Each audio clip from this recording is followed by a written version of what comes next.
Hi everyone, it's Rebecca with linkinglewiscounty.com, and on today's episode of Hear All About It, we have some ladies in here to talk about Elder Abuse Awareness Day. So welcome, ladies. Thank you. Let's start out by each of you introducing who you are and what department you work with. I'm Collette, and I'm the director of the Lewis County Office for the Aging. And I'm Mary Interiano. I'm the program manager for the Victim Services Program at Lewis County Opportunities. Okay. Before we get started into all the different, because there's lots of information to unpack today, let's just go over a general description or definition of the different types of elder abuse that are out there today.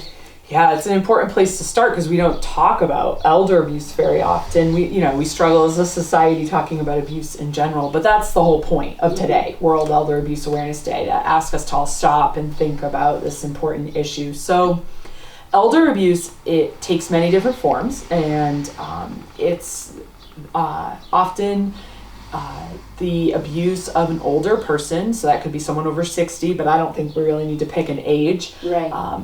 Physical abuse, so hitting, slapping, kicking, any sort of physical abuse or violence. Also verbal and mental abuse, so maybe name calling, threatening, yelling, anything that causes fear, intimidation for an older adult.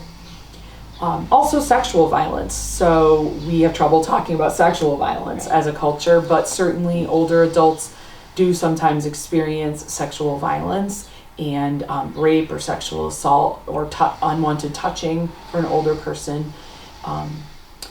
Let's see, also financial abuse and exploitation. Yeah. So if an older person's funds were being used without their permission, or a friend or family member was accessing their financial resources without their consent,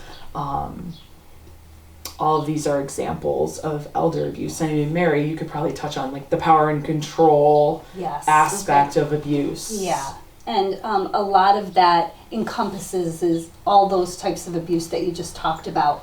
But the power and control wheel actually gives examples of how that could happen. So it's a really good educational tool that we can sit down with individuals, or sometimes it's concerned family members, and go over some of those control tactics that are used by an abuser. Okay. One thing we probably want to point out is we were talking earlier, a lot of times people might think of elder abuse and think of care facilities, nursing homes, but a lot of times you guys were saying, unfortunately, that's not where it's really occurring most of the time. Right, like any type of family violence, older folks are most likely to be hurt and abused by folks that they trust.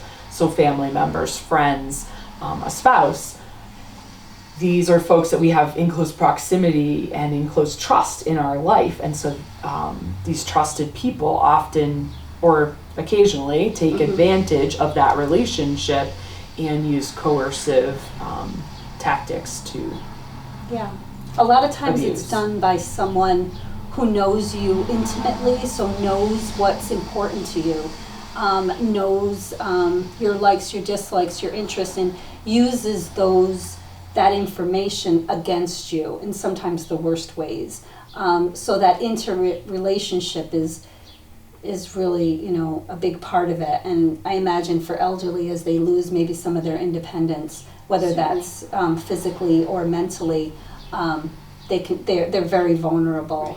And it is the largest growing segment of our population right now. So it's really important that we're here today just talking about it. Absolutely. Yeah. It's much like what we feel the outline of, or the strategy somebody would do to abuse a child is control, manipulation, abuse of power. Exactly. It's the same thing, but it just applied to the elderly. Right, and so say that one of my biggest fears, say I'm an older woman and I have some limited physical abilities, one of my biggest fears is having to move out of my home. I have my cat and I've lived in this home for 57 years. It's everything to me, and my independence at home is just my whole world. So my granddaughter moves in to help me. Yes. But maybe there's some financial exploitation or even yelling and intimidation going on. Imagine how hard it would be for me to call Lewis County Opportunities, OFA, or the Department of Social Services and say, I need help, because my biggest fear is having to go to a nursing home. And so you can easily imagine how scary this could be for our older community members. So you touched on there's 3 agencies that people can either, if they feel that they're experiencing this themselves, or if there's people out in the community or their family members that feel like they're experiencing or they're not sure, there might be something wrong here. Those 3 departments are Office of the Aging, your department, and what's the 3rd department?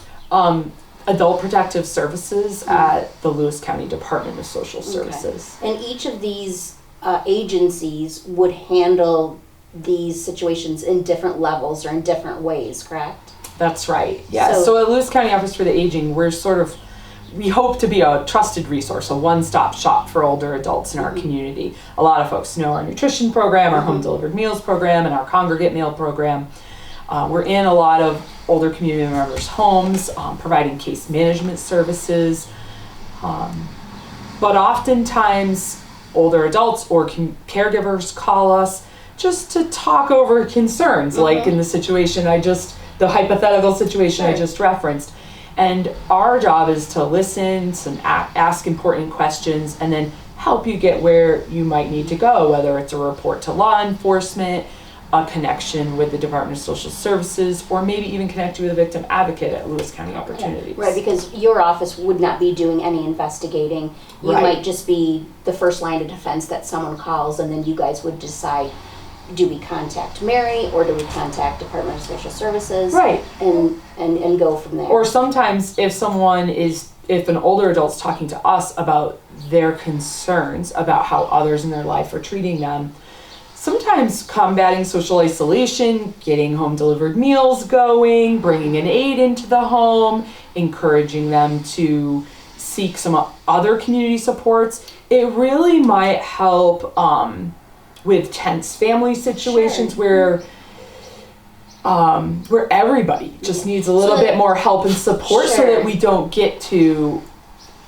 I don't want to say all abuse is serious, but sometimes we just need support I understand to help improve our relationships. Right. So what you're saying is, not every call is a criminal case. Exactly. Call with your questions and concerns, because some of the questions and concerns could be handled through the different services that are available, whether it's the nutrition program or the education program. And the support of a victim advocate can help someone really navigate tough situations. Yes, and it doesn't mean that if we get a phone call from someone that's concerned, it doesn't mean that law enforcement will be involved. Absolutely. We can do safety planning, we can provide them a cell phone, help them with maybe gas cards, and again, that safety plan in the home can be, talking to a neighbor and saying, if my nephew does show up, he keeps trying to get money from me.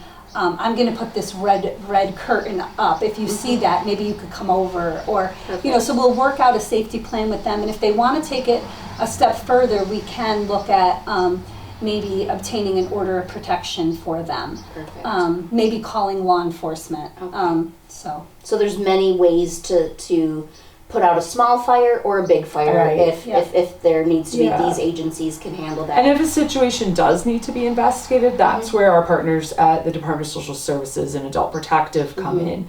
Under certain circumstances, there's caseworkers who investigate situations where there may be elder abuse, and then they're specially trained in how to get resources into that situation and support that victim in finding safety or seeking criminal charges. So we should also mention today is the last day. You have an upcoming picnic. Yes. But unfortunately today is the last day to purchase those tickets. Well, let's talk about that picnic a little bit. Yeah, so at OFA we have a senior picnic, and it's this Friday, June 17th at the Lewis County Fairgrounds. And like you said, today's the last day to purchase tickets. We're going to have a wonderful meal offered by Stanford Catering.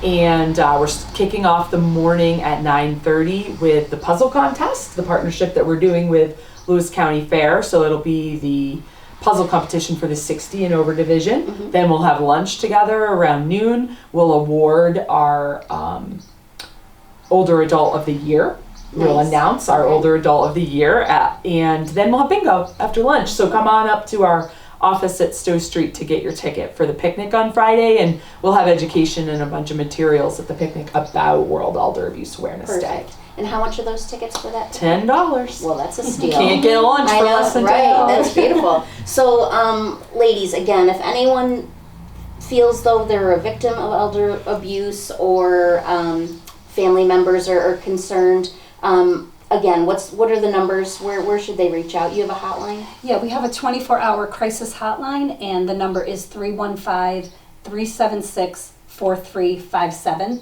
Okay. Or you could call us at the Office for the Aging, and that number is 315-376-5313. And to reach the Department of Social Services and to talk with the Adult Protective Unit, you'd call 376-5400. Okay. Well, ladies, we appreciate you coming in. This obviously is a topic. I mean, I can't think of one person that doesn't have an elderly family member, more than one, if you're lucky enough. So hopefully you can get this information out there and your picnic is a success. Thank you. And we really appreciate you guys coming in. Yeah. Thank you. Thank you.